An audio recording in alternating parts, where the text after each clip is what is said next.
The Toronto real estate market has been absolutely crazy recently, especially given what's going on in the US, the uncertainty around tariffs, and it has led to the lowest recorded sales since 1998. A market that is truly less active than we have seen in recent history. And today, I want to bring on one of my favorite experts in the Toronto real estate market, Michael Uza, who is going to take us through specifically the condo market and what is happening there, because it sounds like depending on what you own and where you own it, you could have something that is really valuable or something that might sit on the market for what seems like forever. So without further ado, let me bring in Michael to have a quick chat about Toronto real estate. How are you, my friend? Hey, Nolan, doing well. Thank you. Thanks for having me on. Awesome. Thanks for coming on. Looking forward to this chat. I mean, it's been one of those things like last couple of years, we saw Toronto real estate prices come down 18, 19%. And that was in a market that was actually a little bit more active than right now. And, it's interesting because as we talked before we came on here, you were talking about the fact that you've been in competing offers recently, and you've also seen listings that are sitting on the market for quite a while. So tell me a little bit about what you're seeing. And let's specifically talk about the condo market and the opportunities for both sellers and buyers. Obviously, there's opportunities for buyers right now, but the opportunity to sell faster, and maybe not lose as much money if you do have a Toronto condo to sell. Yeah, so there's a bit to unpack there. I think the biggest thing that I'm noticing is, first of all, when the media talks about Toronto real estate, they really reference the Greater Toronto area, and that's such a huge area. Like we have basically five major markets that they're basically talking about, and when we break down, like I sell real estate in Toronto proper, so it does perform a little bit differently or a lot differently than areas that are an hour or two driving outside the city, which still fall under that umbrella. When we talk about what's happening in the market, yeah, and as you mentioned, I have been in competition with buyers even recently. We have a tale of a few different markets going on, all kind of simultaneously, which makes it very difficult for buyers to navigate, sellers to navigate. Essentially, we have the freehold market, which, if your property is turnkey and priced well, is selling very quickly overall, especially in that like 1 to 1.5 price point, the semi-detached properties in the best areas. We have the detached market, which is still performing quite well as well. If you do have, again, kind of like a best property in those best areas. When we do get to condos specifically, we're seeing a tale of two markets essentially. Basically, you have your studio condos, your one bedroom condos, and they've been definitely slower out there. I have still been seeing sales, but those prices are definitely different than where they were, 3 years ago now, whatever we want to call the peak, which it feels like forever ago. But if they look really good and they're priced well, we are seeing some momentum there, and definitely has picked up in the last little bit of time. For the two bedroom segment, if it's a larger condo and there's that space where people are maybe making the jump from a one bedroom into a two bedroom, but can't quite get to the semi-detached level, we are seeing momentum there too. And the biggest thing right now that's standing out is the condos that are turnkey. So, if it is an older condo, it's 10, 15 years old, it's due for a paint or an upgrade, maybe the kitchen and the bathrooms and stuff like that. If it's been done and it's turnkey and it's priced for today's pricing, not from a previous pricing, like what's actually selling today, we're seeing pretty good traction there too. Interesting. So it sounds like the condos, the ones that people would live in as if they were a home, like established people, established professionals, maybe they have some kids, maybe they are at a lifestyle stage where they just want to be able to lock and leave. That market is still there, but it's the stuff that traditionally has been a little bit more, transient in nature with respect to who buys and sells them and lives in them, either investors or young people who are just buying a stage of life property. Those are the ones that almost seemingly have been overbuilt. Would that be a good explanation for it? Yeah, I'm not sure if overbuilt would be the way to go, but I would say that I think what you said there is how it's kind of like a stage of life property. So if you're purchasing a one bedroom condo, maybe you're in your late 20s, early 30s, and there's kind of a time purpose there where, if you're going to meet your partner or whatever, and all of a sudden you have two people moving into a property, it might start to feel a little bit tight. Or if you're an investor and you're looking for that one bedroom space, generally you will get good rents in those locations because you will be getting the location. But if, for example, we've seen rates have changed a lot and the cash flow just isn't there across the board right now. So we're seeing a lot of that stuff on the market sit longer than it has. And to your point, kind of the 2 bedroom condos, the stuff that people can live in longer term or won't feel that time constraint on those properties are still doing pretty well. And the one condo sector that actually is still like selling very, very quickly is the loft style condos. The stuff that's really unique has like kind of that, brick beam, has the exposed brick inside, all that kind of stuff. I've seen multiple offers basically the last few weeks on those properties they're selling very quickly for what I'd argue is still a very good price, even in today's market.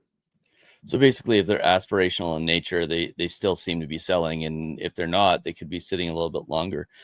With respect to selling these properties right now, if somebody is watching this and they own one of these properties, and we'll get to the buyer opportunity in a second here, but somebody owns one of these properties and they need to sell it, they need to offload it. What are you advising people so that they can sell the properties and not lose a bunch of money? What's the strategy to make sure that the property gets sold and you don't lose a bunch of money by having it sit on the market for a long time? Yeah. So what we're noticing is buyers are being exceptionally choosy, and they definitely can because there's so many options out there. So one of the things right now is kind of those non-negotiables. Like if you need to paint your condo, there's not the time to just, throw it up and see what happens. Like walking into a freshly painted property, the lighting needs to be updated, maybe the flooring. Like we're really trying to make these places as turnkey as possible. And that's what, when I meet with sellers, that we're having these conversations of what needs to get done to really maximize, the exposure for the property, one from a staging perspective and doing all that kind of stuff, but also like when someone walks in, how does the property present itself? How does it look? How does it stand out? Because if a buyer is going to look at 4 or 5 properties and they still have a list of, let's say, 20, how does ours stand out the most? And then how do we get them to fall in love with it even more when they're there? Because they're going to say, you know what, I actually don't have to do any work in this property. So I'm going to go get the mortgage and go get all that kind of stuff, but I can just turn the key and live. And I'm finding that my buyers are looking for that. And also on the seller front, that's where we need to have that stuff done. And we can't really cut corners there right now, especially in today's market. Yeah, so don't cut corners. No, traditionally, from a pricing perspective, the strategy in a market that's turning and is turning downward, it has always been really clear, although not clear for the consumer as it is for the real estate professionals. And the mistake that consumers almost always make in a market that's turning the opposite direction is they price above the market. They price thinking, oh, it's the last one sold for 200. Mine's a little bit better than that one. So, and I said 200, which is crazy for Toronto, but let's say 500. So the last one sold for 500. Mine's nicer than that one because everyone likes their stuff better than other people's stuff. And they priced it at 510. And then what inevitably ends up happening is the market's going down and it sits for 30 days and they have to reduce the price to 475. But by the time that they've reduced it to 475, the market's gone down to 465. And there's always this chasing of the market. You see it all the time in MLS listings in a market like this, where you see the price reductions and they're just always just a little bit too high versus the other type of seller who prices it properly and just says, you know what, I'm going to put it below what the last one sold for. And hopefully if I do that, I'm not going to have to chase the market down. And as a result, I'm going to get 490 for it instead of the 510 I was hoping for, but I'm not going to chase the market down to 450. Is that the type of pricing strategies that in Toronto you guys recommend? And how important is that pricing strategy when it comes to selling a property in this type of market? Yeah, I mean, pricing, as everyone knows, pricing is a big factor, if not the biggest factor. And it's such a moving target right now. And I think that's a big challenge across the board is, what is true market value? And I'd argue that true market value is literally something that has just recently sold that's as comparable as possible. But the time frame has to be really tight to when we're going to market. So if something happened 2, 3 months ago, we can't really use that as a price anymore. Like we have to look, okay, what are the other if it's a one bedroom, for example, what are the other one bedrooms selling for in the direct vicinity that are comparable? And you're right, like maybe starting at 490 instead of that 510. Because one of the things I have been noticing is that buyers are not lowballing right now. They're not even going to see a property if they feel it's overvalued. They're just going to move on to the ones that they feel are the best quote unquote value for them. So when we talked about kind of getting the property ready, making sure all that those boxes are checked presentation wise, the next piece is marketing and price. And obviously that price has to be attractive enough that we get buyers in the door. And ideally, if we're at a price that's attractive enough, we maybe get, a couple different buyers that are offering at the same time. But at the very least, at least get that one buyer that is in that price point, that is ready to pull the trigger on something, and then being at that price for them, so that way we can come closer to getting a deal done versus overshooting it. Even 5% right now, I'm noticing that it's not even a showing or an offer factor. It's that you're not even getting the showings if you're kind of that 5% above. Yeah, for sure. And I mean, it makes sense, right? Buyers have lots of options right now, tons of options. So they're going to be looking for a deal. You almost have to be the one that's willing to give them a little bit of a deal on a really exceptional property and do whatever it takes to make your property exceptional, right?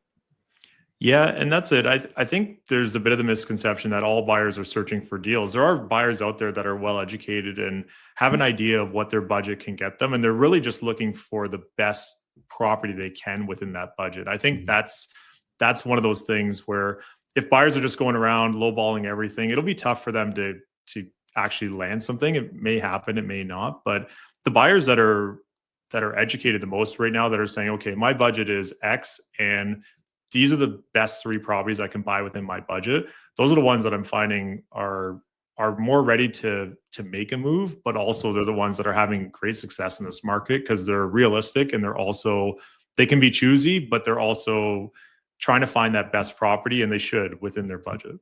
Yeah. So what would you recommend for somebody who's a buyer right now with respect to timing, when to buy? Should they be waiting? They be doing it now? And then how do they find that balance between getting a good deal and not being an absolute and complete Richard about it and lowballing everything, but really like getting a good property, good price? How do they go about that in a way that, doesn't make the realtors all crazy, doesn't make the sellers crazy, and gets them where they want to go in the time frame that they want to do it? Yeah, I think that's the biggest thing right now is number one is, any buyer that I'm meeting with, we sit down, we take some time, we create a strategy for them. We're not trying to just rush into it. And it's definitely not my style to just let's go see 20 properties before we sit down and kind of figure out what they're looking for and what their budget is and that kind of stuff. The buyers that I'm having the most success with, or that are having the most success, and I'm just helping them on their journey. That is a better way to put it, is that those buyers are well educated on what's going on in the market. So we know exactly, okay, if they're looking for a loft condo in downtown Toronto in some of the best pockets, we know they're most likely going to be in competition. So we're having that discussion before we even go and see property. And at least it gets their head around the fact that, oh, not everything is super slow out there. If they're looking for an investment property, it's saying, okay, what's your budget? What are the locations we're looking at? How do we narrow down the 4,000 properties to what are the top 10? Like, what are the 10 best possible properties we can find them, so that when we're going to see them, we're trying to do a lot of that legwork first. But those buyers are really, there is a bit of there's a process of just kind of taking steps forward with buyers right now, and I think that's a great thing. Like, I think it's great that buyers can go in, touch and feel properties, see what their budget actually gets them, and then what is the best property we can find you in that budget. And that's the biggest thing right now. And the buyers that have a clear picture of what they're looking for, the location they're looking for, and what their budget can actually get them are the ones that are having the most success right now. And from your question on, is it a good time to buy? Well, I mean, that's everyone's own personal decision, right? Like, that's always the age old question. Like, there's a lot of inventory right now that in the past and in those years where prices were jumping up very quickly, there would be one listing a week that would come up and we'd have to see it the day it came on the market or it was sold. Now you can go and see multiple properties and take a couple days to just to go see other ones. But I am finding, though, there is a little too much information out there, where sometimes if you're going to look at 4 properties, you might be wondering what's next or what's coming next. And the buyers that have a really clear picture of what they want, so we can sit down and say, look, this property checks, 9 out of 10 of the boxes that you want, and it's within your budget. Is this something you'd be happy in? And then if the answer is yes, then sure, let's try to negotiate a better price if we can, or try to make a move on it to get the best value we can. But those properties are also the ones that everybody else wants, even in today's market. Yeah, for sure. Do you think it actually creates more confusion when clients see more and more properties? Yeah, I mean, I do. I actually, I heard a good analogy. I forget where I heard it from, but it's essentially like if you go to the mall and you're trying to buy a pair of shoes, and there's like a white pair, a black pair, and a blue pair, Yeah. and you're just picking one of the 3 colors and you're walking out of there. But right now, it's like you're walking in and you have the entire rainbow across the wall, and all different shoe models and types. And all of a sudden, it goes from, okay, we're just picking the same shoe but in 3 different colors. Which color do you want today? Versus here's 1,000 options, take your pick. Yeah. So that's really where I do feel like, and one of the things that I try to do for my clients is obviously I'm looking through listings and I'm trying to basically navigate based on our strategy conversation of, okay, what are you looking for? Let's narrow that search down to check as many boxes as we can, because and anyone who's in real estate knows that typically you can't check 10 out of 10 boxes. If you get 7, 8, or 9 out of 10, that's pretty good. Well, if We're you're dealing shooting, with a couple, they'll have different boxes too, right? So, yeah, exactly. We're so trying to shoot for 8 or 9s right now. Like we're doing our best to find that within budget. yeah, for sure. So, I mean, the old saying that, I think I've probably been in the industry too long now, but the old saying is clear buyers buy, confused buyers wait. Confused buyers are often the ones that are trying to time the market. And honestly, it's not something that can be easily done. I think if you're in the condo market right now in Toronto, there's definitely some opportunities there. I don't know when the bottom of it's going to happen. I don't know when the top of it's going to happen, but I can tell you this, like a lot of the stuff that's going on in the Toronto market right now, and I think it's happening more so in Toronto than it's happening in other areas. It has to do with the uncertainty around what's going on with the US and the tariffs and everything else like that. And here's what we know about that uncertainty is eventually with Donald Trump, he eventually moves on to something else. And the uncertainty with whatever the flavor of the day is will go away. And when it does, that's going to bring some stability back to the Toronto market, unless something really catastrophic happens in the economy. So, from the perspective of buying and when's the right time to buy, I think anybody who's waiting and trying to time the market's probably making a mistake. And if they're sitting there thinking, well, I want to buy this type of property and I want to live in it for the next 5, 10, 15 years, I think there's an opportunity to find exactly what you want. There's lots of options there, but to your point, be really clear on exactly what it is that you want. So, I think this is a really great conversation, both for sellers and buyers, especially those involved in the condo market.